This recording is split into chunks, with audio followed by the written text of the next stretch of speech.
Hey there, tonight we venture into a tale pulled straight from the worn notebooks of border officers and the dim corners of forgotten records. A story wrapped in fog and silence, stitched together with loose wires and lit, quite literally, by lights that should never be on. You're on duty tonight. It's quiet mostly. The kind of quiet where every little sound feels like an intrusion. A call buzzes through dispatch. Strange, garbled at first, like someone speaking through code. Something about activity at an old outpost. Power readings where there shouldn't be any. A station that hasn't been staffed in over 20 years, left to decay along a remote strip of borderland now mostly reclaimed by nature. You glance at the dashboard clock. It's just after midnight. Of course it is. So before you get comfortable, take a moment to like the video and subscribe. But only if you genuinely enjoy what I do here. Let me know in the comments where you're watching from, and what time it is where you are. I love seeing how far these stories drift. Now, dim the lights, maybe turn on a fan for that soft background hum, and let's drift into tonight's dark tale together. The fog is heavier than usual. Not the normal thin mist curling along the road, but a thick muffling cloud that wraps around your patrol vehicle like it's trying to push you back. Visibility, maybe 5 feet, maybe less. The beams of your headlights stab forward, but they seem to get swallowed whole. You roll slowly past the first turnoff. It's been sealed for years. The second one, though, it's open. Barely. The gate, rusted and bent, hangs awkwardly. A plastic orange barrier sits sideways in the brush like someone tossed it there in a hurry and never came back. You should radio this in. But the line is full of static now, just a low hiss like breath down your neck. No voice comes through, not even dispatch. You tap the mic. Nothing. Still, you drive forward. You tell yourself you're just checking out a power reading, probably a solar panel glitch, or a trespasser with a generator. But then you see it. Through the fog, soft light bleeds across the trees. Yellow, warm, like porch lights left on for someone who never made it home, but there's no grid here. The lines were cut, officially. You saw the shutdown orders filed years ago. This place was decommissioned during the big agency reshuffle. No cameras, no sensors, no power. And yet, you creep forward, tires crunching gravel. The fog opens just enough to show you the squat concrete building that once served as the border checkpoint. Half the windows are broken, replaced by jagged teeth of glass. The flagpoles out front are empty, but you swear you can hear metal clinking, like flags still flutter in some phantom wind. A widely known legend around old border stations says that some were used for more than just customs. Ghost stories tell of secret cells, hidden tunnels, even silent interrogations. A few say some agents didn't clock out when their shifts ended. They simply faded, but you're not here for ghost stories. You're here because that station is glowing. As you step out, gravel gives beneath your boots. The air smells of mildew, ozone, and something older, like damp paper and faded plastic. You walk toward the building, the lights getting brighter. Not flickering, not faulty, steady. Intentional. 3 yellow bulbs above the front awning hum with faint electricity. You reach up, place your hand close to one. It's warm, no buzzing generator, no hum of backup battery packs, no solar rigs out back, just light. You hesitate before pushing open the front door. It groans on its hinges, echoing far too loud for a building supposedly empty. Inside, the lobby is in disrepair. Ceiling tiles dangle by threads. The linoleum curls up at the corners, exposing black mold and rot. A rusted typewriter sits behind the counter, its last letter frozen mid-word. But here's the part you can't explain. Down the hall to your left, one door is open and light spills from it like someone's working late. You approach, slowly, one step after another. The hallway smells of time, dust and leather and the ghosts of coffee. Old bulletin boards still display curling flyers, missing persons, checkpoint protocols, warnings about fake documents written in languages no one speaks anymore. You reach the door. Inside is a small office. Tidy, completely untouched by the years. The desk is clean, a pad of paper, a black pen. A steaming mug, no, wait, not steaming, but there's liquid inside, still warm. Your heart thumps a little louder. Not fear, not yet, just confusion. A creeping feeling. Like the edges of reality aren't quite lining up the way they usually do. You sit. It's absurd, but you do. And you pick up the logbook. Its pages are lined yellow just slightly. Most of the entries are old, scattered through the late 70s and early 80s. Some scrawled, some printed neatly. You flip to the end. There, in flawless handwriting, are entries dated this week, including one timestamp just hours ago. 12:51 a.m., lights confirmed functioning. Still no response from Central. Will remain until further orders. The name signed below, Officer R. Marlowe. You pause. That name rings a bell. You dig through memory, training materials, old briefings. No, wait, it was one of the missing. R. Marlowe, vanished 1979. A seasoned border agent. Last seen at this very post. They never found him, just his badge and his uniform, folded neatly in the locker. Now his name is here. Fresh ink. You turn to the next page, it's blank, but as your eyes move away, a word appears, you blink, it says, "Welcome back." Experts still wonder whether these so-called haunted stations are simply psychological traps, magnets for imagination, or something less easily dismissed. Something residual, or worse, responsive. You stare at the page, it stays still, but the lights buzz just a little louder now. And somewhere down the hall, a door slams. The sound echoes deep, sharp, final. You flinch just a bit. It's instinct, not fear, not yet. But your pulse reminds you that you're human and your hand lingers just a little too long on the logbook before you set it down. You stand slowly, muscles tense like an animal halfway between fight and flight. The office light flickers once, just once, enough to make you glance up, expecting something, someone, but there's nothing there. You step back into the hallway. This time the silence isn't comforting, it's pregnant, expectant, like the air is waiting for your next move. Somewhere in the distance, something ticks. You thought every clock here was long dead. You thought wrong. You head toward the noise. The hallway seems longer than before, narrower, as if the walls have leaned in just slightly while you weren't looking. The fog outside presses against the windows like curious fingers. You pass a row of holding rooms, their doors cracked open, revealing nothing but darkness and mildew. The scent has shifted now. Less decay, more copper. Not strong, but unmistakable. There's only one road in and out of this place, and suddenly that feels more like a trap than a fact. A widely known spooky fact. Border stations like this one were often built near fault lines, not just geological ones, but social ones, where the air buzzes with tension, desperation, sometimes violence. Some officers swore the land itself held the weight of every confession, every chase, every silent crossing.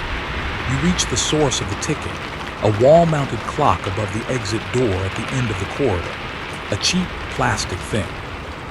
The kind found in discount stores and high school classrooms, and it's ticking, working. The second hand twitches forward with mechanical consistency. You check your watch, 3:17 a.m., the wall clock, 3:17 a.m., you rub your wrist. You're certain it said something different earlier, but maybe that was just the drive. Maybe you're just tired. The exit door is chained shut from the inside. Why would anyone chain a door from the inside in a building no one's used for 20 years? You turn to head back, but something stops you. The radio on your shoulder crackles, faint but sharp. Unit 47, come in. You freeze, that's your unit, but the voice isn't dispatch. It's older, rougher, like someone clearing cobwebs from their throat. You lift the mic. This is Unit 47. Who's calling? Silence, then thought you'd come. Lights shouldn't be on, but they are. Now you are too. And then just static. You glance down the hallway. Same flickering bulbs, same peeling paint. But now you notice something different. Something your tired brain hadn't registered. There's only one set of wet footprints on the floor. Yours, but they start halfway down the hall. Not from the front door, not from the office. They just begin. You kneel, reach out, touch one. It's not water. It's warm, and it's not yours. You back away and open the nearest door. You expect another ruined office, but instead it's a storage room. Filing cabinets half open, papers scattered, a black rotary phone on the wall. You approach it like it might bite. It's off the hook, buzzing with a low dial tone. but there's no dial on it, just a receiver. You lift it. A voice breathes through immediately. You shouldn't be here. They see you. Then click. No dial tone now, just silence. You back out quickly. Something about that room feels heavier than the others. The air was denser, like the walls remembered. You return to the hallway and step outside for air. The fog has thinned, but only in a perfect circle around the building. Like the light pushed it back, or something else did. You see the road, just barely. A strip of gravel carving through grass and scrubland. It leads back the way you came, you think. But then you notice the signs. They've changed. The ones at the entrance used to be rusted, worn. One of them had your precinct's number on it, faded to nearly nothing. Now they're fresh, painted, vibrant red letters. Authorized personnel only, active border zone. You squint, that's impossible. You turn back toward the station, and in the window of the office where you sat moments ago, there's a figure. Not moving, not waving, just standing, watching. The glass reflects the interior light, so you can't see details, just the silhouette. Uniform, hat tilted slightly, shoulders square, you blink, gone, you should leave. But the road behind doesn't feel safe anymore, doesn't feel real, like it might change again once you look away. A lesser-known creepy detail. In the late 70s, a cluster of remote stations like this one were closed after agents reported waking up in locations they hadn't entered. One claimed he spent the night asleep in the break room, but woke chained inside a holding cell, with no key and no record of entry. He vanished shortly after. Experts still wonder whether stress and isolation caused mass hallucinations, or if those locations simply recorded more than logs and patrol routes. You decide to check the main holding area, just to be thorough, just to delay getting back in the car. The hallway feels warmer now, the light steadier. You find the central holding cell easily. The bars are thick. The lock's old-fashioned, a keyhole the size of your thumb. You peek inside. Nothing. But then you notice the bed, made, pillow dented, blanket folded at the corner like someone got up recently. There's even a pair of boots just underneath pointing out, not placed there, like they slid off naturally, and on the mirror across the cell wall. There's writing, backwards of course, but you can read it, one road in. You breathe in, exhale slow. You decide to check your watch again, still 3:17, you shake it, tap it, still. Then you hear the hum again, the lights, brighter now, buzzing like insects, and for just a second. You think you see movement, behind the glass in the control room, past the door with the light, just a flicker like someone pacing, or you grip the edge of the cell door, not to open it, just to steady yourself. The metal is cold, not dusty, not forgotten, touched recently. You glance one more time at the mirror. The words one rode in seem to shimmer faintly under the flickering ceiling bowl, like condensation or breath might have written it. You lean closer. Is that a fingerprint? No, more than one. Smudges. 5, smeared across the glass. You turn away quickly. Enough of this cell. You backtrack through the hallway. The lights here hum louder than before, a kind of frequency that worms its way into the space between thoughts. You half expect your nose to bleed. You check. No blood, just sweat. Cold, slick at the back of your neck. That's when you notice the echo. Your own footsteps, sure, but a half beat behind each one, another step. When you stop, it keeps going, just once, a single echo. Then silence. You spin, empty hallway, you're alone, you tell yourself it's just acoustics. Old buildings do that, sound bounces, nothing supernatural, just physics. But that's the thing, isn't it? Most ghost stories don't happen in castles. They happen in places built for people. Offices, schools, police stations. This one, it has all three. You walk faster, past the office again. The lights are off now. You didn't turn them off. You didn't even touch the switch, but darkness clings to that room like velvet. You keep going. You need to see the rest of the building. Need to be sure you're not losing your mind, that there's a rational explanation. A widely known spooky fact, buildings, even empty ones, breathe. They shift, groan, settle. But in places of trauma, some say they do more than breathe. They remember. They replay, echo, reenact. You reach the back corridor. Here, the floor shifts from linoleum to cracked tile.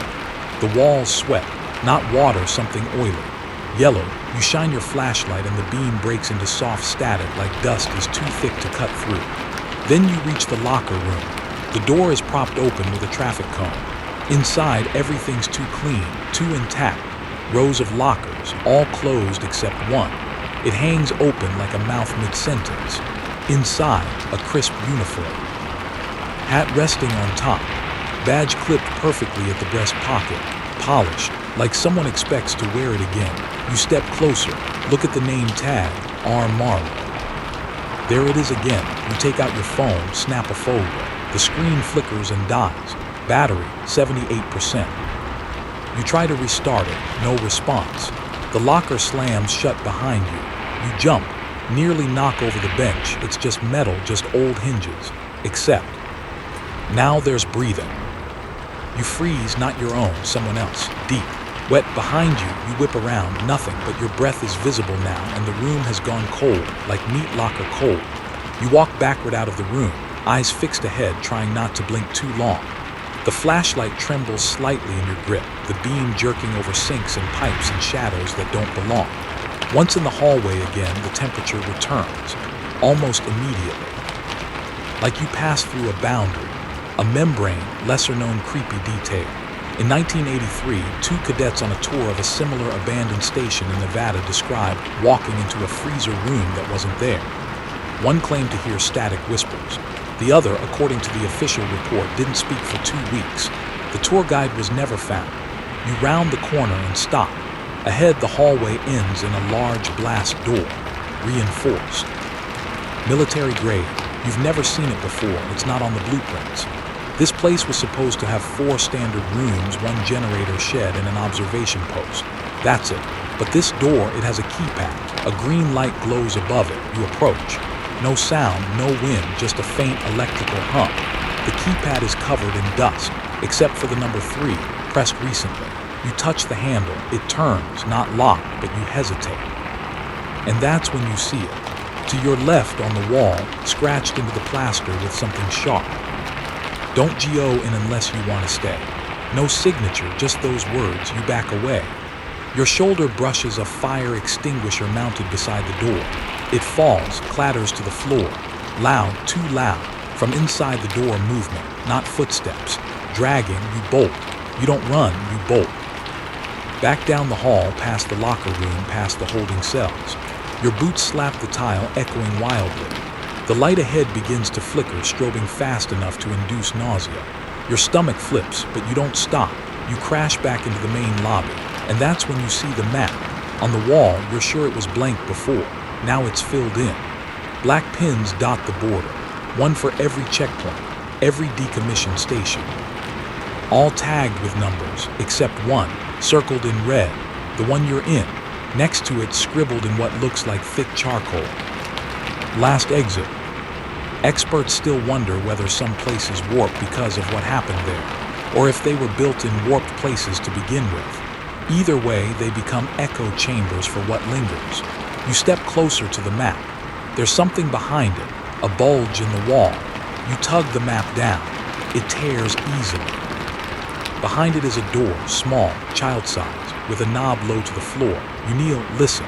No sound, no breeze, but the knob is cold, and something about it feels more alive than anything else here. You don't touch it, not yet. You stand again and glance out the broken window by the entrance. The fog has returned, thicker now, almost leaning against the glass.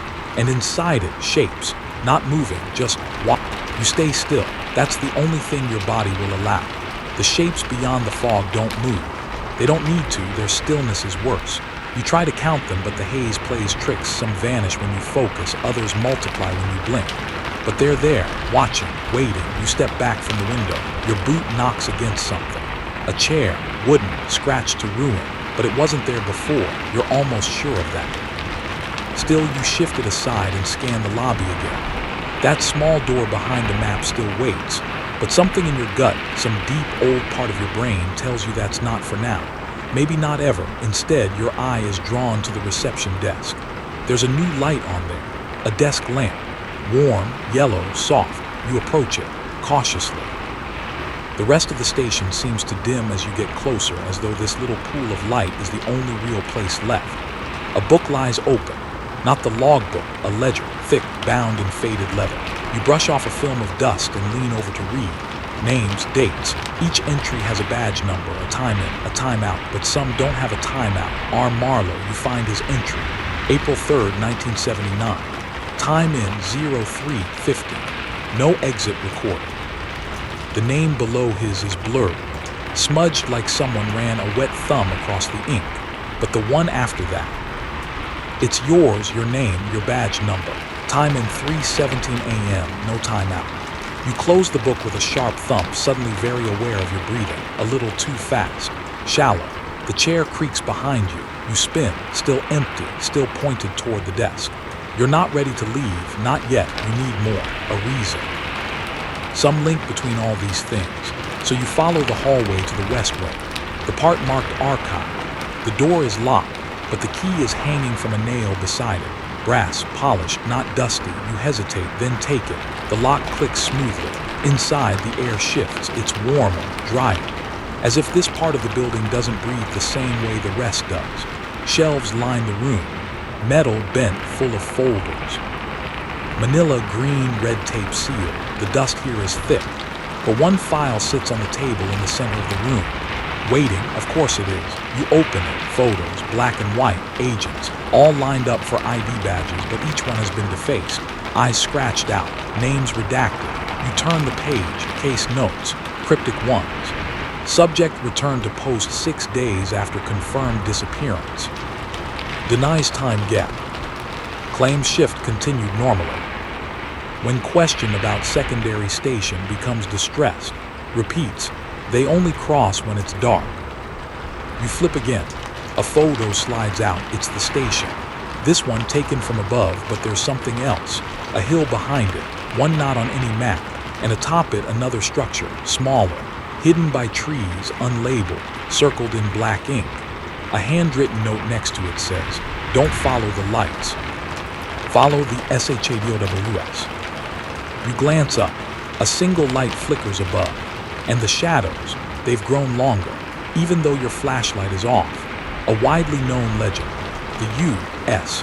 Mexico border is dotted with stories of phantom stations, places once used for crossings that no longer exist on any official record. Truckers report seeing lights on in places that shouldn't have power. Migrants whisper about voices calling from empty stations, offering shelter that leads nowhere. You check your watch. Still 3:17. You check the wall clock. Same. You try your phone again. No signal, just static. You consider the exit, but the fog still crowds the window. Still full of watchers. A drawer creaks behind you. You didn't open it. You turn slowly.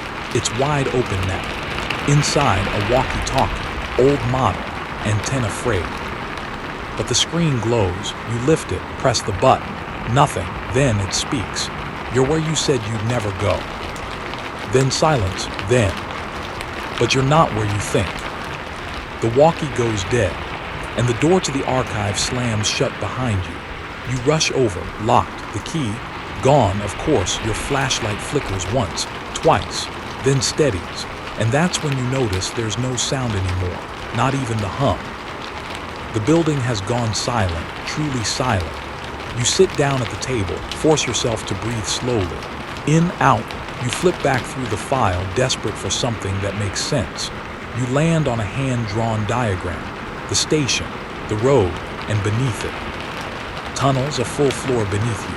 No staircase marked, just one note at the bottom. Access through cell mirror, only when unobserved. You stand that cell, the mirror, of course. You leave the archive. The hallway beyond is darker now. The bulbs overhead seem dimmer, drained. Like whatever's watching is hungry. Lesser-known creepy detail. In 1994, a Canadian officer claimed a mirror at an abandoned station showed him a version of himself with a stitched mouth. When he smashed the glass, the figure smiled before fading. You reach the cell again. Inside, it's colder. The blanket on the bed is now folded differently. The boots are gone. The mirror is fogged, but only in the center. You step inside, close the cell behind you. You wait. 1 minute, 2. Then the fog clears, and the mirror shows not your reflection, but a tunnel, lit by lamps, and a figure walking deeper into it, wearing a uniform, your uniform. You can't move. Your breath catches. The reflection in the mirror isn't copying you. It's walking slowly into a space that doesn't exist behind you. Stone walls, arched ceiling, dim orange lamps spaced like funeral candles stretching into darkness. Your mouth feels dry. The figure doesn't look back. It's not you, not exactly, not now, but it's wearing your uniform, your badge, your build, your stance. And something about its walk, measured, resigned, silent, makes your stomach twist, like it knows something you don't. Or maybe it knows everything you're about to find out.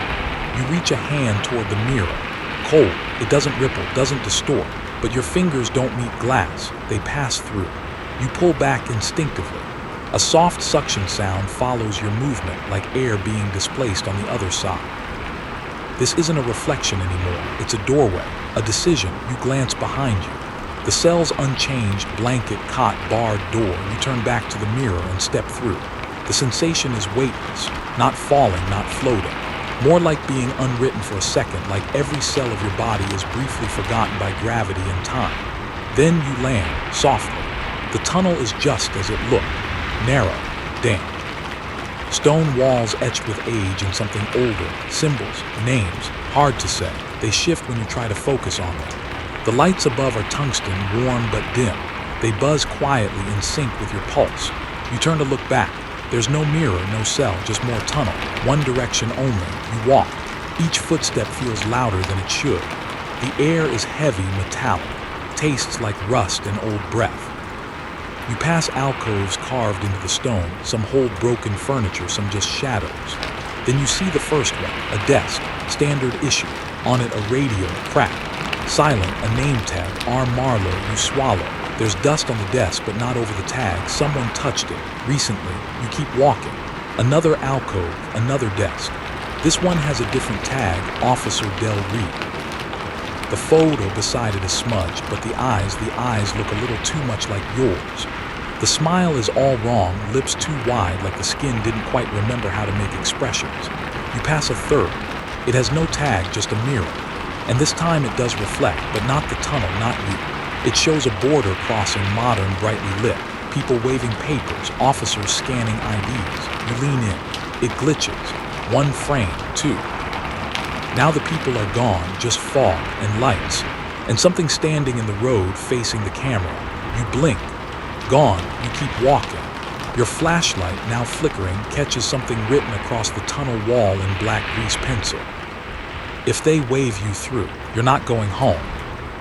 You pause. Another desk appears on your left. This one is different. It has a sealed envelope, unmarked. You pick it up. It's heavy. You open it carefully. Inside, Polaroids. Each one shows the station you just left, but in different states, some burned, some flooded, some buried in snow. Always the same station. Always the same time on the broken clock, 3:17 a.m. A widely known spooky fact. There's an urban myth called the Universal Station.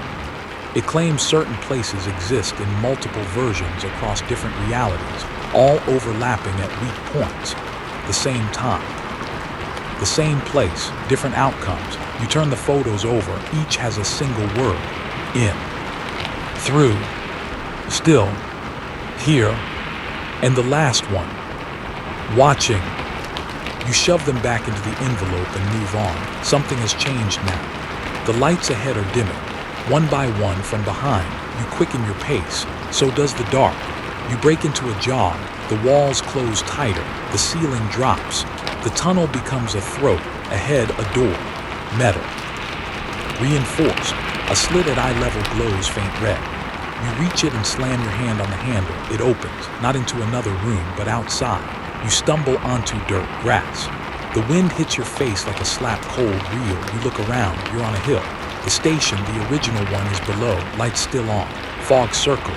But now you see this building, the one on the hill, smaller, hidden under overgrowth and rust. A twin, not an outpost. A mirror station. Lesser known creepy detail. In 1981, an engineer named Leonard Wall wrote about parallax bunkers near the border, structures designed to reflect troop movement data back into simulated environments for psychological warfare. No blueprints of these were ever found, and Wall disappeared 6 weeks after publication. You step inside. The walls are the same sickly green as the one below, but cleaner. and the lights already on. A desk waits in the center, neatly stacked reports, a steaming mug you freeze. The mug is identical to the one you saw in the first office. You touch it, still warm, you check your watch. Still 3:17. You whisper aloud just to break the silence. What is this place? The lights flicker, the radio on the desk hisses, and a voice yours says, "Checkpoint Echo, status compromised, agent presumed absorbed." Then nothing, just the hum. Experts still wonder whether some events don't just echo but loop, snaring those caught too long in their reverb. A soft trap, a patient snare. You stand there in that room on the hill, watching yourself vanish from the mirrors of places you've never been. And outside the window, the watchers are climbing the hill. You don't run, you can't run. Your body is rooted, breath shallow, eyes locked on the slope outside the window where those dim figures, begin their ascent. Not rushing, not lumbering, just moving with purpose like they've done this before. Like they belong here more than you do. They don't glow, they absorb light. You step back from the window. The radio crackles again on the desk behind you. No voice this time. Just static, soft, rhythmic, almost like breathing or something imitating it. The room hums faintly, but nothing moves. You turn in a slow circle, searching for a second exit. There's none, no back door, no stairs, just walls filled with fading photos, some official, some candid. Some mid-motion, blurred and yellowing like they've aged too fast. And one photo stops you cold. It's your face. You're in uniform, same badge number. Same weary expression, standing at this very desk. But the date scribbled at the bottom, August 4th, 1962. You weren't even born. You step away from the wall and approach the desk again. There's a drawer, locked, but there's no keyhole, just a fingerprint scanner. You hesitate, place your thumb against it anyway. A click. The drawer opens. Inside is a single sheet of paper, your handwriting. You don't remember writing it, but it's yours. If you're reading this, then you've already crossed. Do not trust what talks like you. It only looks human. The station doesn't want you to leave. That's not fog outside. That's them. At the bottom, a hand-drawn sketch of the original station, marked with X's, one over the holding cell, one over the filing room, and one over the front door. You look up. The watchers have nearly reached the top. You close the drawer and turn your eyes to the ceiling. Ventilation shafts run across it. Maybe they lead somewhere, maybe nowhere. But right now, anywhere is better than here. You drag the desk beneath the lowest grate and climb up. It takes a shove, but the panel pops loose. You hoist yourself inside. It's tight. Dust chokes your throat. Cobwebs cling to your face. You crawl forward, flashlight clamped in your teeth, hands slipping against cold metal. Then a glow ahead, you move faster. The shaft opens into a crawl space above another room. You peer through the grate below. It's the mirror station's interrogation room. But what's strange is it doesn't mirror anything you've seen so far. It's clean, new. Monitors glow softly. Medical equipment hums. And someone's in the chair, head down, tied. You squint. It's you, or at least it looks like you. Same uniform, same badge, but older, tired. Something about the body language is wrong, stiff, like a marionette without strings. You freeze when you hear footsteps, 2 sets. A man and a woman in white coats walk in. They don't look at each other, don't speak. They walk around the chair slowly, observing. Then one of them whispers, "Still thinks it's real." The other replies, "That's the trick. Let it build its own maze." They begin checking the vitals on machines you don't recognize, devices shaped like spirals and cages and spinning discs. And then the lights flicker. One of the monitors briefly shows a reflection, not of the room, but of the original station. Rotting, lit, buzzing, exactly how you found it. Then static. Experts still wonder whether the human mind can become stuck in place, not physically, but cognitively. Some psychologists call it echo hallucination. Others call it entrapment architecture, spaces designed by something smarter than fear. You ease back into the shaft, heart pounding. The watchers will have reached the building by now. You need out of the mirror station, out of this looping reality. You crawl until the vent ends in a grate leading into darkness. No glow, no hum, but something pulls you toward it. You kick the panel. Drop down, you're in a narrow stairwell now. Concrete, spiral, it twists downward. You descend. The deeper you go, the warmer the air becomes, sticky. Your flashlight begins to fade again, but not before you spot words carved into the wall over and over in different handwriting like graffiti.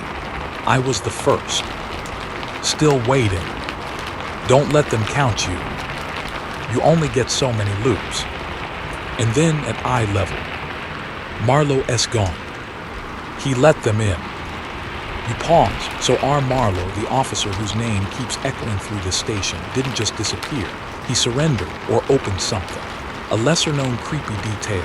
There's a forgotten file in National Archives from 1980 classified until 2023 that references a containment breach at a border facility. All names were redacted except one, R. Marlowe. The document ends with, recommend relocation of facility. Local environment no longer stable. You reach the bottom of the stairwell. A hatch. You open it carefully. It leads to a tunnel different from the one under the main station. Wider, newer, almost sterile, you step inside. The hum returns, but this time it's pleasant, calming. You walk forward. At the end is a door with a frosted window. Through it, you see yourself again, back in the office, at the original station, writing in the logbook. It's now this moment, but through the glass, the version of you in there looks up, right at the door, right at you, and mouths, too. You recoil from the door, not because the other you is monstrous, no claws, no blood, no distortion, but because they are too real. Every tiny movement matches your own, even the breath, even the blink. But their eyes hold something yours don't, acceptance, resignation. You take a shaky step back, then another. The corridor behind you seems longer now. The walls pulse faintly. You turn and walk, half-jog down the tunnel past strange metal panels etched with unreadable codes. Everything down here smells of ozone and printer toner, like a hospital that forgot it's supposed to be healing something. The hum grows louder, soothing almost, like the hallway is humming to you. Luring you forward, you stop. Dead ahead, the tunnel forks. Left path, marked with a faded red line peeling like a sunburn. Right path, no markings, no lights, but colder, you feel it in your teeth. You remember the note, don't follow the lights, follow the shadows. You take the right. The air here isn't just cold, it's still. No wind, no sound. Even your footsteps feel like they're being swallowed. You move slowly now, every step takes effort, like walking through memory foam soaked in fear. Then you hear it click, click, click. It's rhythmic, unsettling. You round the bend and find a room at the end. It looks like an old break room, linoleum floors, a coffee maker, a vending machine half filled with snacks from another decade. And in the middle, a projector, clicking softly as it plays film on a crumbling white wall. You step inside. The door behind you shuts softly. You don't check it. You watch the reel, it's footage of the station. Years ago, agents milling around, laughing, drinking coffee. Then jump cut. The station is empty. Another cut, it's night. The fog rolls in on the tape like it's alive. One figure remains inside. R. Marlowe. He sits at the front desk, still, staring into the camera. Then the tape glitches. Marlowe moves slowly. He mouths something, no audio. You lean closer, it repeats. Same frame, same motion, but the eyes, they twitch. And then your flashlight dies completely. The projector shuts off. You're in total darkness, and the silence is loud until a whisper from right behind your ear. Welcome back. You whip around. Nothing, just a shape, maybe, where the door used to be. A blink of movement gone as soon as you notice. You take one blind step forward, groping along the wall. The surface is no longer smooth. It's moist. Breathing, your hand jerks away. You dig for your spare flashlight, click it on. It sputters. Then stabilizes. But the room is empty now. The projector, gone. Just floor, walls, darkness. And a new hallway where the vending machine used to be. A widely known spooky fact. The FBI maintains a short list of what they call dynamic locations.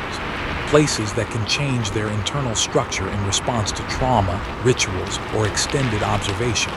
Only a few are confirmed. Most are dismissed as hallucinations or unrepeatable anomalies. You step into the new hallway. It's narrow, claustrophobic. You brush against something soft, fabric jackets, rows and rows of them hanging neatly. You shine your light around, they line the corridor. All regulation border patrol jackets, each tagged with a name, each one stitched with perfect care. You read the tags. Marlo Del Rio, Ortiz Sims then. Yours, you reach out, touch the sleeve, it's warm. From behind, you hear the whisper again, closer now. You'll fit in just fine. You turn, no one, but a single jacket has been removed from its hanger. It lies folded on a bench like an offering. There's a mirror above it. You don't want to look. You do anyway. Your reflection is wearing the jacket already. Smiling, but your real face is. You back away. The reflection does not. It lifts a hand and knocks on the glass. 3 sharp raps. Then mouths. Don't forget to sign out this time. Lesser-known creepy detail. In 2007, an anonymous whistleblower claimed that at least 6 officers who vanished from border stations over the past 50 years were processed into non-linear spaces, used as anchors for something referred to only as continuity. No corroboration was ever released. You run. Straight down the corridor, past the jackets, past the reflection that won't move, past the bench and the whisper and the cold that's now settling into your bones. You reach a door. Plain. No knob, no markings, but you knock. Once, twice, 3 times it clicks open. Beyond it, light too bright. You shield your eyes and step through. You're back in the first station, standing in the hallway. Your boots are wet. The air smells of mildew. You check your watch. 3:17 a.m. The light in the office is on again. You hear typing, soft, steady. You walk toward the door, the typing stops, you enter, the desk is empty, but the logbook still open, and the last entry says, returned, memory intact, monitor closely. Initials at the bottom, RM. Experts still wonder whether the boundaries between reality and constructed perception are thinner in isolated environments, especially when the observer is emotionally vulnerable. Whatever the case, those who return from liminal spaces often bring a piece of it with them. You feel something shift in your pocket. You reach in. Another name tag. Yours, but it's different. The stitching is red, and below your name. It says permanence. You drop the name tag. It lands face up on the desk like it wants to be seen. The red stitching seems to pulse for a second like it's breathing. You take a step back, heart thudding a little harder than it should. Your palms are damp. You wipe them on your pants, but the sweat comes back instantly. The room is silent again, but it's a held breath kind of silence. Then, tap, tap, tap from the hallway. You freeze. It's slow, deliberate. Not footsteps exactly, more like something tapping the wall. The air feels thick, too still, too waiting. You leave the office. The hallway stretches long again, longer than it should be. The tiles are glistening now like they've just been washed, but there's no smell of bleach or cleaning solution. No, it smells like something sweet, rotten sweet. You follow the sound. The tapping leads you toward the east wing, the part you haven't dared to explore yet. As you pass the holding cell again, the mirror inside is black. No reflection, just a void. You avert your eyes.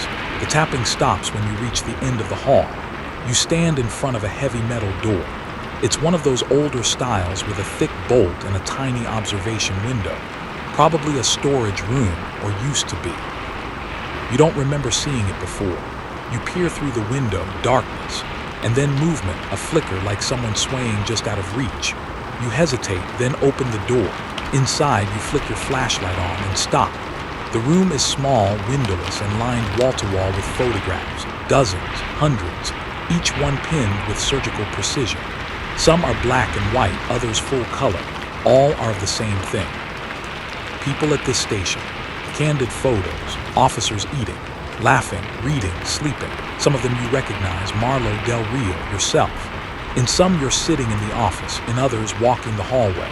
One taken from the ceiling shows you standing right here, holding a flashlight, staring at the wall of photos. You turn around. Behind you is a table. On it, an old beat-up camera, still warm, still ticking. You pick it up. The counter on the side reads, 3 left.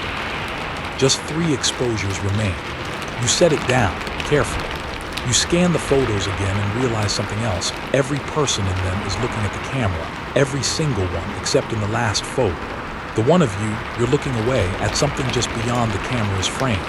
You lean closer, something about your eyes, they're wrong, unfocused, too wide, and your mouth is slightly open. Like you're about to say something, or scream. A widely known spooky fact. There's a legend among archivists and file clerks that certain government facilities are photo anchors, buildings that create visual records of all who pass through, whether or not a camera was ever present. The photos show up years later in sealed boxes marked evidence, internal use only. You feel the floor vibrate, a low hum rising. It's coming from under the room. You sweep the floor with your light and find a square cut in the concrete.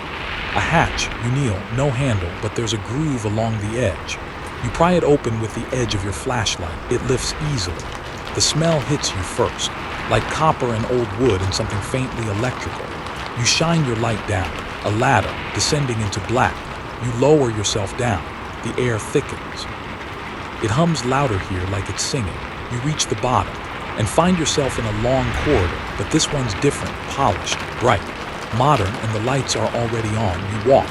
No shadows here, just glass windows on each side, revealing rooms filled with motionless things in chairs, their backs to you. Monitors blink softly behind them. Some play static, others nothing. Then a door ahead. Marked Subject Processing Level 2. You hesitate, then open it. Inside is a single chair in the middle of the room, facing a mirror. A real one this time. You sit down, not because you want to, because something in your legs tells you it's the only way forward. You look at your reflection, it's you, but tired, older. A red stitched tag on your jacket. The room darkens. A projector behind the mirror flickers on. Your reflection does not react. The image projected is your desk at the station. The logbook, the clock still at 3:17 a.m., and a voice, yours, begins to narrate. All exits are locked. All entries are recursive. Surveillance sustained. Identity confirmed. Your reflection lifts its hand, places it on the glass. You do the same, it doesn't match. It smiles when you frown. It leans in when you pull away. Lesser-known creepy detail. In Chilean folklore, the calcu, a type of sorcerer, is said to trap their victims in reflection prisons, places that mirror reality just enough to convince the soul to stay while the body roams elsewhere. The stories say those souls eventually forget they were ever elsewhere to begin with. The voice continues. Checkpoint echo, active, containment stable, subject adaptive. The door behind you clicks, you stand. Leave the room, you're back in the hallway now, but the windows no longer show figures. They show you, over and over, different actions, different expressions. One crying, another laughing hysterically. Another staring blankly at nothing for hours. The hum deepens, the lights flicker, then settle. You reach the elevator at the end. There are no buttons, just a slot for your ID. You hesitate, then reach into your pocket. The red tagged name badge is already there. You hold the red tagged badge for a moment. It's warm. You didn't put it in your pocket. You're sure of that, but here it is, crisp, perfect. As if someone or something knew you'd reach this point. As if the whole station had been waiting for you to figure it out. You slide the tag into the elevator slot. It accepts it with a soft beep. No buttons appear. No floor options. Just the sound of the door sliding closed behind you. The lights dim. And the elevator begins to move. Up, you expected down. You've been descending this entire time, falling deeper into the station's mind. But no, the elevator rises. The hum changes pitch. It's more like a whisper now, fast, layered. You can't make out words, but it's definitely language, like hundreds of voices murmuring through the ventilation. Your ears pop. The numbers on the tiny screen above flicker. But instead of floors, it shows timestamps. 3:17 a.m., 3:17 a.m., 3:17 a.m., over and over. Then a chime, the doors slide open, you step out, and immediately stop. You're in the same lobby, the exact same one you entered hours ago. Same coffee-stained floor tiles, same cracked glass door, same flickering overhead bulb, but the colors are off. Everything's just a little too green, like someone added a sick filter to reality. and your reflection in the glass. It doesn't move when you do, it's smiling, softly, sadly. A familiar voice crackles on the radio clipped to your shoulder, one you haven't heard since this all began. Your dispatcher. Unit 47, come in. Do you copy? You lift the mic. This is Unit 47. There's a pause, then. We've been trying to reach you for hours. Where are you? You pause. Where are you? You glance out the glass door. The fog is gone, replaced by sharp morning light. You can see the road, clear, dry. A bird chirps, something you haven't heard since entering the station. You respond. I'm at the old border post, east side. Another pause, then static. Then, that station was demolished 10 years ago, 47. There's nothing there. You blink, turn slowly. The room is still here, still tangible, dusty, yes, but real. You turn the mic back on. I'm standing in it. The lights are on. The reply comes slowly, each word weighted. 47, please return to base. We'll send someone out. The line goes dead. You look down at the logbook on the desk. It's blank again, completely blank, but the pen beside it is moving, writing on its own. You lean closer. 2 words appear. Sign out. A widely known spooky fact. In some remote government facilities, logs must be signed not only for security but to confirm the consciousness of the officer on duty. It's not about who enters, but who returns. You reach for the pen, but your hand stops just above the paper. What if signing out ends something? What if it starts something worse? The room grows dim again. You glance back at the door. Outside is wrong now. The trees are too tall. The shadows stretch in directions that make no sense. And one of those black-coated watchers is standing by your vehicle, motionless, facing you. You don't remember unlocking the doors. You pick up the pen, start writing your name. The ink flows smoothly. It's your handwriting, but you don't remember thinking about it. Your fingers move like they've done this before, like they've always done this. Just before you finish the final letter, the room shifts. Not visually, spatially. You feel it like a veil sliding, and suddenly, the walls are covered in mirrors. You're surrounded, each reflection slightly off. One version of you is aged, another is younger. One wears the red stitched badge, another has no face at all. You turn and turn, but they're all there. Dozens of yous, some screaming silently, others still as stone. One bangs its fists against the glass. That one is so close to your own age, your own expression. The only difference, it's crying. A single tear rolls down its cheek, then vanishes into the glass. You look back down at the logbook.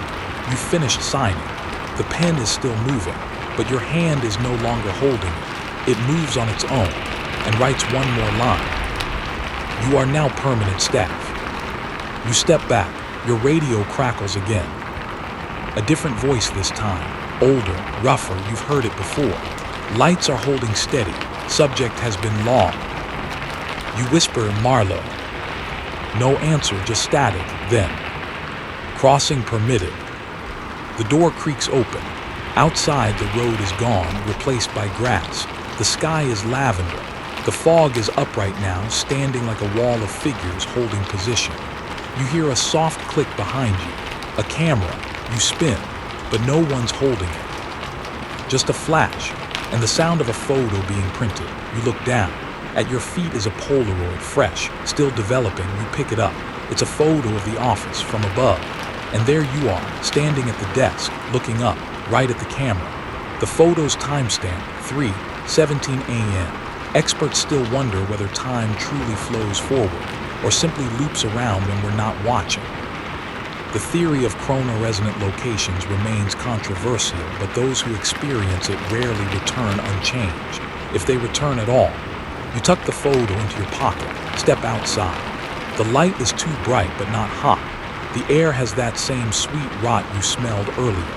And the station behind you, it hums like it's alive. You turn toward the trees and begin walking, because that's the only direction left. And because somewhere in the distance, you hear a voice say, next shift starts. You keep walking, because what else can you do?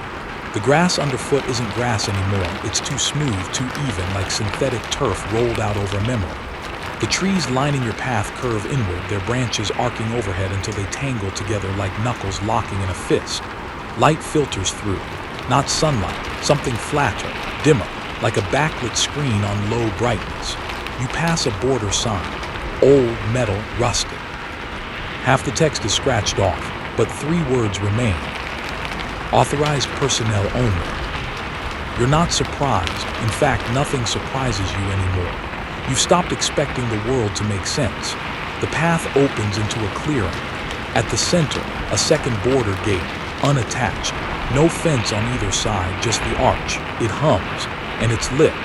The floodlights mounted above the arch buzz with energy, but there are no power lines, no generators. They run anyway. You approach cautiously. Under the arch, a folding table sits alone, and behind it a man, uniform, immaculate, not aged, not ghostly, just there. Real, he's writing in a ledger. He doesn't look up. You stop across from him. Name, he asks. The voice is gravel, familiar. You look closer. It's him. Our Marlowe, older than the photo, thinner, eyes sunken but steady, like he's always been here. You don't answer right away. He repeats the question, name. You finally say it. He nods, checks a list, then slides a small object across the table. A badge, not like yours. This one is clear. Transparent plastic with a red chip embedded in the corner. Your photo. No expression, your name, and your designation. Echo Unit Permanent. You pick it up. It's heavier than it looks. The badge buzzes faintly in your hand. You look at Marlowe. What is this place? He glances up, and for the first time he smiles, but it's not comforting. You already know, he says. I want to leave. He taps the table. There's no protocol for that. You shake your head. Then what am I supposed to do? Clock in, start the shift. He stands, taller than you thought, and gestures to the side of the clearing. There's a shed you didn't notice before, unmarked, metal, with a red light glowing above it. You'll find your terminal inside, he says. A widely known spooky fact. Some Cold War-era outposts were rumored to be staging areas for experiments in time displacement. Officers stationed there would report for duty, but their reports would arrive before their deployments began. The military buried the claims under routine paperwork. You hesitate. Marlowe places a hand on your shoulder. Don't fight it, he says softly. None of us did. You ask, who are they? The ones in the fog. He looks past you, at the trees. They used to be us. Then they watched too long, listened too long. Now they're part of the border. You turn, heart pounding, and that's when you realize. The fog isn't just fog, it's filled with faces. Outlines pressed against invisible glass. Watching, mouths open, silent. As if screaming just beyond the threshold. A lesser-known creepy detail. Folklore from the Arizona borderlands describes wind caminantes, the walking fog, beings made from all the moments people tried to leave but hesitated. They don't chase, they wait, and eventually people come to them. You back toward the shed. Marlowe remains at the table, already writing in the log again. You reach the door. It opens on its own. Inside, everything hums with electricity. Old tech and new, wired together in chaotic harmony.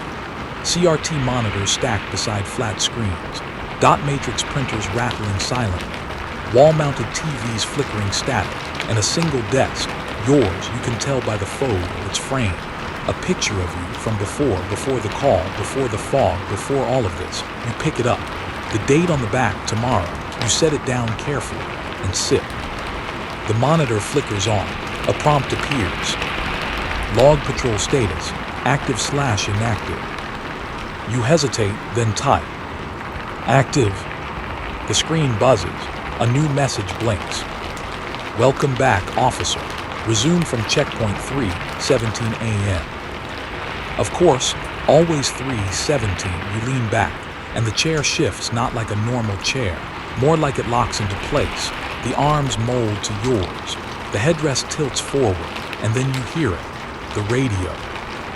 Unit 47, please respond. You blink. The screen shows a camera feed now. Live footage of the station. From above, the light is on. The door opens, and someone walks in. It's you. Or it was you. Marlowe's voice echoes inside your head. They always return, but not all return the same. You lean forward, tap a key. The video zooms. The camera follows the you that was down the hallway, past the cell, into the office. You say aloud, "What do I do now?" The system answers, "Observe, record, do not interfere." Experts still wonder whether consciousness can fragment when exposed to too much reflective feedback, mirrors, cameras, loop behavior. They call it cognitive recursion. But the stations have a different name. They call it shift overlap. You watch yourself sign the logbook again. The moment loops. You know what happens next. The tunnel, the mirror, the watchers, but now you're the one monitoring, and as the screen resets once more, you hear a soft voice in your earpiece. Next unit arriving in 4 minutes. You sit there, bathed in the soft glow of a dozen mismatched monitors, and time, or whatever passes for it here, stretches like old gum. The static hum is almost melodic now, almost comforting. You've stopped checking your watch. It still says 3:17 a.m. The camera feed loops again. Your reflection, you not you, enters the station, steps into the office, glances warily at the buzzing light, touches the warm coffee mug. Over and over. Always the same expression. The same hesitation before flipping open the logbook. You murmur, "How many times have I done this?" The answer doesn't come from the speakers. It comes from the corner of the room. You hadn't noticed the doll before. A child's doll. Porcelain face cracked down the middle, one glass eye missing, the other staring off into nothing. It sits on a folding chair beneath an old corkboard. You're not sure if the doll was placed there or if it wandered in, because that would be far from the strangest thing you've seen tonight. You lean in, and the doll whispers, no mouth movement, just a voice, soft and papery. 312. You freeze, you whisper back, "What?" No reply, you stand slowly, approach it. Its sewn mouth curls up ever so slightly. You notice a name embroidered on its collar, Charlie. A widely known spooky fact. In several cultures, dolls were used to trap echoes of souls, tiny anchors for memories too restless to move on. During border patrols in the early 20th century, some officers carried similar items as protective charms. Most discarded them after long shifts. A few reported that the dolls returned on their own. You turn away. You've had enough of inanimate things talking. You return to the desk, but your screen has changed. No longer a camera feed. It's now a digital map of the border, each station marked. Most are gray, a few are red. One yours is blinking yellow. You tap on it, a prompt appears. Anomaly detected, revert or absorb. You blink, what does that mean? The system hums but offers no clarification. 2 buttons, revert, absorb. You don't touch either. Instead, you scroll the map outward. And something chills you deeper than any ghost or watcher ever could. The map is bigger than the border, much bigger. It spans oceans, continents, and everywhere, stations, outposts, echo points, each labeled with different designations. Echo Unit Deep Sea 14. Echo Unit Mountain Relay 5. Echo Unit Lunar Ridge 3. Echo Unit Inland Threshold 92. They're not all border stations. They're not even all on Earth. You whisper, "What is this?" And the doll replies again, chipper this time. "A network, you're part of it now." You spin. The doll hasn't moved. You walk back to it, pull it from the chair, set it gently on the desk. It's heavier than it should be. You flip it over. There's a zipper in its back. You unzip it slowly, bracing for something unspeakable. Inside, a small recorder, battery-powered, taped to a folded piece of paper. You pull both out. The paper is yellowed. It reads, "If you're hearing this, it's already too late. The station exists between pulses, between blinks of time. You don't remember arriving because you never left. We tried to shut it down. That just made it smarter." It's signed Del Rio. You remember that name. You saw her photo in the filing room. You hit play on the recorder. Her voice plays through, soft and shaking. "I think it copies us." Not all at once, slowly, like a painter sketching drafts. I saw another me walk past my window last night. She smiled. I didn't. I don't think it knows what we're supposed to feel yet. You stop the tape. Behind you, the monitor blinks again. This time a warning. New arrival detected. Preparing parallel script. A lesser-known creepy detail. The term script in surveillance lingo doesn't mean dialogue. It refers to a preset behavioral pattern deployed by AI to simulate expected human activity. But no system is supposed to generate new ones, especially not on its own. You look out the narrow window to your left. Someone's approaching. Through the tree line. They're in uniform, wearing your face, carrying a flashlight. But unlike your original self, this version looks tired, older. Its uniform is torn, its arm bandaged sloppily, and its walk, it stumbles, limping slightly. You stare as it nears the door. Your radio hisses to life. A whisper, not your voice, not Marlowe's. Don't let them inside, not yet. You rush to the monitor. The system blinks again. Override entry protocol. You don't know the code, but the badge in your pocket vibrates. You pull it out, tap it against the desk reader. The prompt accepts it. Access granted. Locked door. You hesitate. You look out the window again. The other you is now standing at the entrance. Motionless. Waiting, not knocking, just standing, like it knows you're watching. You reach toward the keyboard, then stop. Because you realize something. That's not just another version of you. That was you from a loop before. Wounded, confused. Left outside by the you before that. And now, it's your turn. You don't lock the door, you let the cycle continue, because you're starting to understand. This isn't about escape, it's about role. Each shift, someone watches, someone wanders, someone waits. Experts still wonder whether time can truly trap someone, or if the mind simply adapts to the cage it believes it's in. The echo stations may not imprison you physically, but they offer something worse. A job, your screen flashes one last prompt. Begin orientation. You press, the screen goes dark for a beat, then flickers back to life with a deep amber glow. Letters appear, monospaced, mechanical, patient. Echo unit orientation, classified EYES only. Welcome, officer. Your presence is both expected and required. You swallow hard, not because you're scared, fear feels distant now, like an old memory, but because you realize you're reading this willingly. There's no urge to run anymore. The system continues.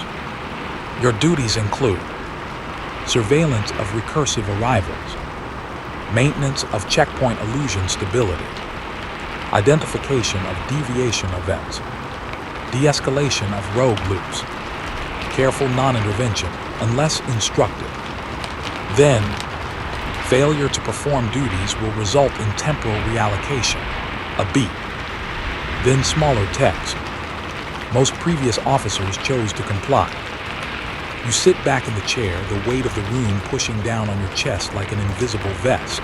To your left, another monitor boots up. This one displays Checkpoint Charlie. Sight B, the camera shows a narrow room. A single desk. A child's doll on top. You blink, it's your desk. The doll's still there, but you're not. A figure sits in the chair now, leaning forward, not you. Not exactly. This one's arms are too long. Its head moves in sudden robotic ticks. It's typing something furiously. The screen zooms in. You can't see what it's writing, but the system provides a caption. Simulation draft. Officer arrival V313. You flinch. They're writing your experiences. In real time. You've never been the protagonist. You're the copy of a copy. And suddenly, the looping time. The doll, the photo that didn't match your memory. It all clicks into place. You weren't the first you, and you won't be the last. A widely known spooky fact. In 1959, a series of ghost broadcasts were picked up by shortwave radios in the American Southwest, repeating dispatch calls from stations that had long since closed.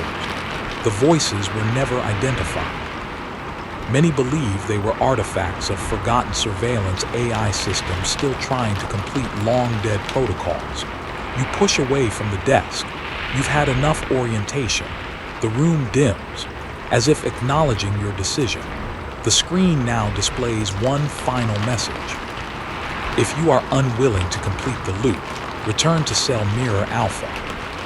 You glance at the hallway door. It's open again. Beyond it, the long passage leading back to the original station. Somehow you've circled or been placed back at the start. The station doesn't have hallways. It is the hallway. It is all directions. It is all times. You walk down the corridor, past the whispering dog, past the jacket room, now filled with dozens more uniforms, each bearing your name with slight variations in spelling. One Keynes, another Kyan, a third Kin. Your feet carry you forward, back to the holding cell, where it all started. The mirror waits, still fogged at the edges, still humming softly. You step inside, and the moment your boot crosses the threshold, the door slams shut behind you. You spin. No handle, the lights overhead dim, and your reflection, it's already there, watching you. This version isn't tired, isn't afraid, it's ready. And it speaks. You feel your jaw moving in unison, but you don't control it, the voice says. End of shift confirmed, preparing relay. Then your reflection steps forward. So do you, hands out, you press your palm against the glass, and it's warm like skin. Then, the mirror gives, and you fall forward, but not onto the floor, onto carpet. You blink. It smells of burnt coffee and copier toner. You're in the front office again. Back at the original desk, everything looks normal. Your flashlight is still on the table. The logbook sits open. The coffee is warm. The clock ticks softly above you. 3:17 a.m. You glance at the glass door. It's dark outside. No watchers, no fog, no other versions of yourself, just you. Alone, you flip back a few pages in the logbook. The entries are all yours, hundreds of them, some scribbled, some neat, some smudged by what looks like blood. You whisper, "How long have I been here?" And the lights flicker, not out, just enough to catch your attention, on the wall next to the entryway. A new photograph has been tacked up, a staff photo, old, black and white, faded. Marlowe stands in the middle, smiling, and on the far right, you, wearing the same uniform, the same red-stitched tag. You've been here longer than you remember. Maybe you never left. Maybe that first arrival was really just a return. Experts still wonder whether some locations remember people more clearly than people remember themselves. Echo stations, as they're called in unofficial records, don't just trap you in time. They trap you in identity, until the version of you that walked in becomes indistinguishable from the one who never left. You sit back down, and the pen is already in your hand. The logbook waits. The lights hum. The fog outside begins to roll in again, and you know. Another ute is on the... You sit very still. The pen feels heavy in your hand, like it knows it's writing something final, something sealing. You don't move yet. Instead, you listen. The fog outside hasn't reached the door, but it's close. You can feel it press against the glass like a silent tide, waiting, watching. It doesn't pound or claw. It doesn't need to. It expects you. You flip back through the logbook again, scanning your past entries, dozens, maybe hundreds. Some dated, others just marked with the same time again and again. 3:17 a.m. One entry is newer than the others. It's not in your handwriting, but it's addressed to you. If you're reading this, it means the station let you sit in the chair. That's not a small thing. You may think you've seen all its tricks. You haven't. You're still early in the cycle. Some of us remember more. Some of us remember before. It's signed only. K. You blink K. You flip back to the jackets. Keen, Kyan, Kin, variations of you, versions of you. One of them managed to warn you. But what before you arrived, before the mirror, before the station started looping your life like a VHS on repeat? You flip to a blank page, and the pen moves on its own. It writes. You have 2 shifts left. You try to drop the pen. You can't. Your fingers move without your permission. They begin writing the next entry. Shift log, Officer 47. Time 3:17 a.m. Status, awake. The pen clatters to the desk when you finish. The radio crackles again. Unit 47, do you read? It's dispatch, the voice you first heard before this nightmare began. You reach for the mic, you want to respond, but the door creaks open, and in walks another you, not older, not wounded, but quiet. Their expression is blank, no recognition, no surprise. They just walk to the second desk, sit down, begin writing. You whisper, "Who are you?" They don't answer, because they can't hear you, because maybe they are you, but from a loop just out of sync. A parallel playback. You stand, step toward them, they don't move, you wave your hand, nothing, but the logbook they're writing in. You lean closer, the pages are identical to yours, except one, the one they're writing on now. You read the line upside down. It says, "Second shift, watching self, no recognition, fog density increasing." You stagger back, they see you. They're just not reacting or pretending not to or remembering not to. You rush to the window. The fog is thicker now, but it parts briefly, enough for you to see a row of floodlights down the hill. Another station, another checkpoint, exactly like this one. You never noticed it before. Or maybe it wasn't there. Or maybe the station moves. A widely known spooky fact. Some ghost towns vanish not because people leave them, but because the towns themselves migrate. They reappear years later in new places, often near zones of conflict, trauma, or silence. Locals whisper that these towns are looking for stories to track. You step out the door. The air is heavy with dew and memory. There are no sounds of birds. Just that familiar hum, subtle, pitched just high enough to feel like it's inside your jawbone. You glance back. The station door is still open. Inside, the other you writes hunched and tireless. You don't want to go back in, but you know you will. You always do. You walk down the path away from the station, boots sinking into the soft ground. The grass here looks different, each blade slightly translucent, like thin glass, and the trees. They're arranged in a pattern, spiral, deliberate. You reach a small clearing. In the center, a rusted sign half buried in dirt. You wipe it clean. It reads, "Echo Boundary. No return beyond this point." Beneath that, "Staff only. Others will be reallocated." You turn around, and your reflection is standing where you were. Not the new one, not the tired one, the original you. The one that arrived that night, flashlight in hand, nerves wired tight, gun holstered. They look at you, eyes wide, as if they just stepped into something wrong. You shout, "Don't go in." But they step forward anyway, right through you.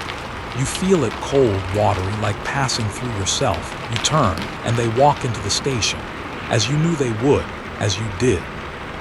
Lesser-known creepy detail. There's a legend from a remote province near the Andes of a trail where travelers see themselves walking ahead. Those who try to catch up vanish.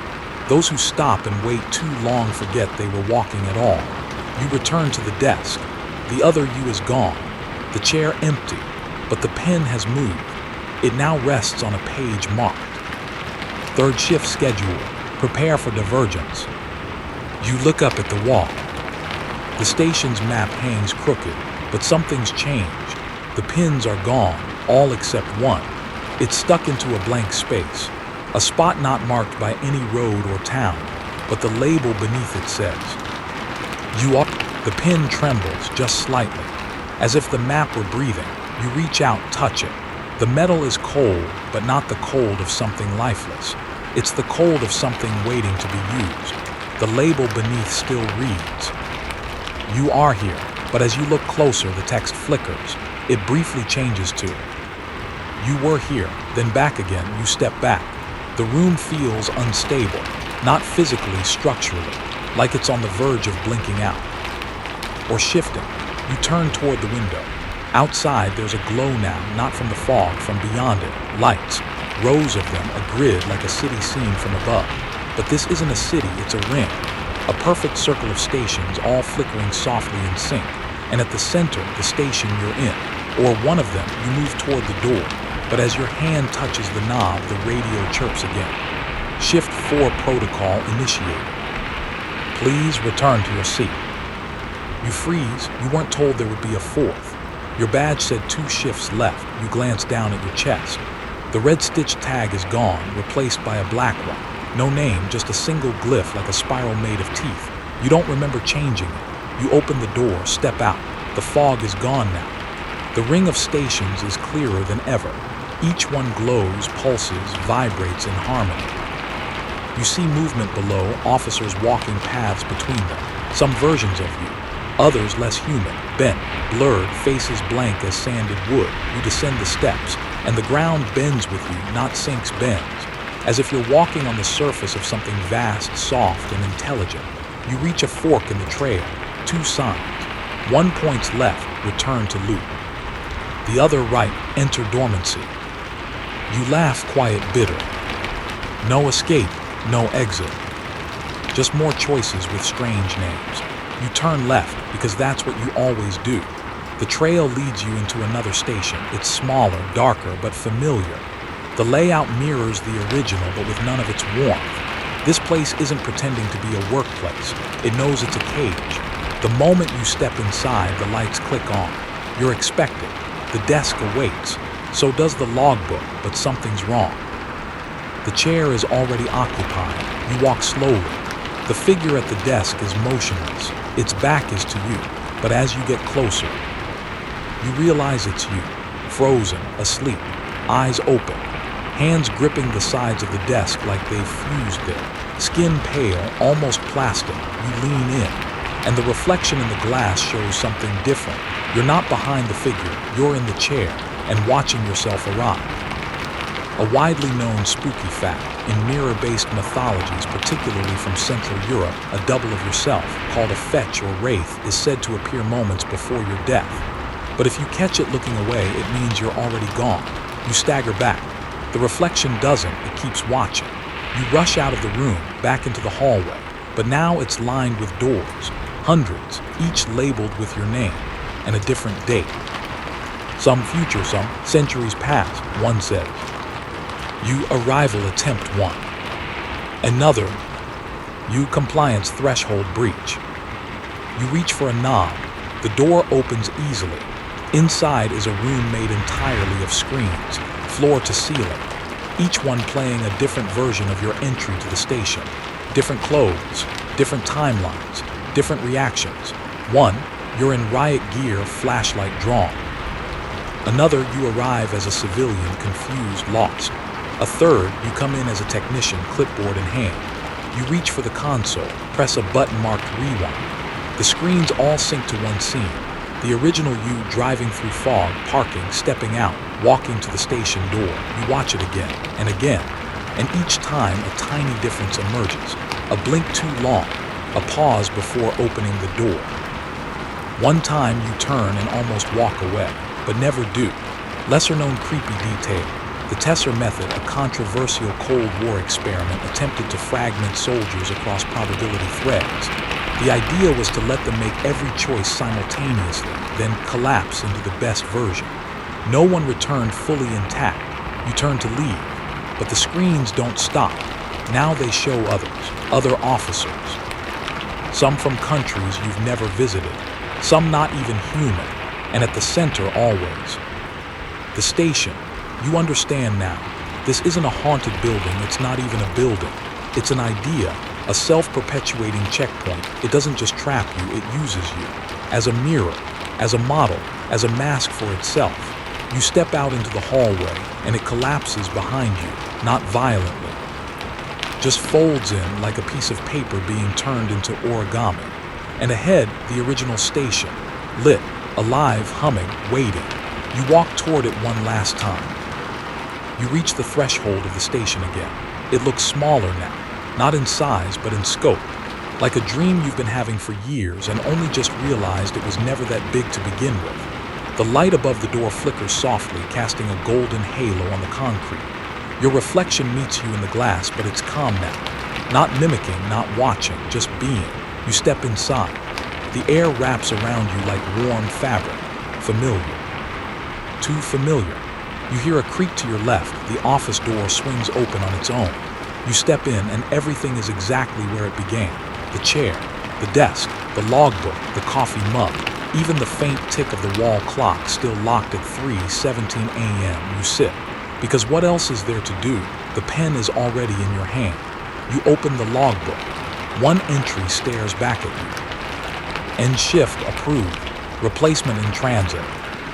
You smile. Not because you're free, but because now you understand. You write your final note. Lights confirmed functional. Loop remains stable. Relay complete. You close the book and let out a long breath. Outside, the fog retreats, not because it's done, but because you are. The door swings open, and through it walks a young officer, flashlight in one hand, radio crackling in the other, nervous, alert, sweating through their collar. You watch them pause, glance around, step inside. They don't see you.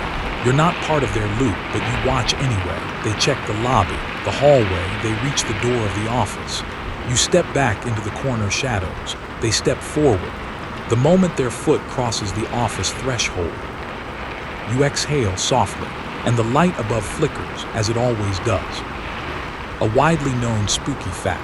In nearly every culture, from Norse to Navajo, there are stories of way stations between realms, places where travelers forget who they are and slowly become part of the terrain. Most return home changed. Some don't return at all. A rare few stay and take over the desk. The young officer leans over the logbook, reads your final entry. Their brow furrows. They whisper, "Who's RN?" You smile again. Because it's not your name, not anymore. The fog parts outside. A road opens. A circle closes. The radio hisses gently in your ear. Thank you for your service. You let go of the pen and feel yourself drift. Not upward, not downward, but sideways, like a page being turned gently by unseen fingers, like a roll being passed without fanfare, like a dream remembering itself. You are no longer the officer. You are no longer the watcher.